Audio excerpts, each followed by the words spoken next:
4 raste thunë brenda më pak se 24 orëve kanë alarmuar rajonin e Gostivarit, konflikte brenda familjes, një sulm në mes të qytetit dhe agresion ndaj një zyrtari policor janë vetëm disa nga ngjarjet e regjistruara gjatë një dite, duke rikthyer në vëmendje shqetësimin për shtim të rasteve të dhunës.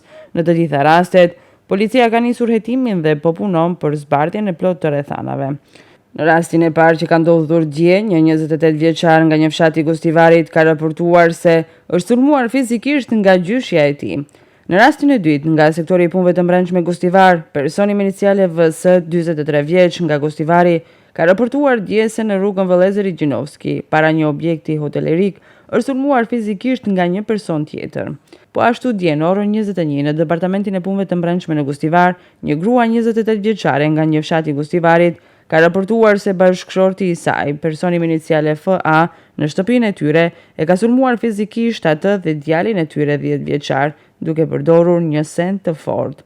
Dhe në rastin e fundit, i cili ka ndodhur pas mesnate, policia raporton se gjatë asistencës së zyrtarëve policor në qendrën urgjente në Gostivar, personi me iniciale SN nga Kurçova ka filluar të sillet në mënyrë të pahishme dhe agresive, duke bërtitur dhe duke hedhur sende, me që rast ka sulmuar fizikisht edhe një zyrtar policor.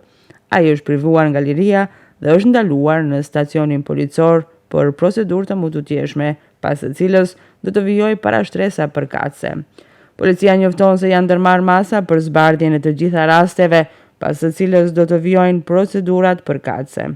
Numri më i madh i rasteve të regjistruara brenda një dite tregon se dhuna vazhdon të mbetet një sfidë serioze për autoritetet dhe shoqërinë. Të gjitha ngjarjet janë në procedurë hetimore, ndërsa policia po ndërmerr masat e nevojshme për zbardhjen e plotë të rrethanave dhe përgjegjësive për secilin rast.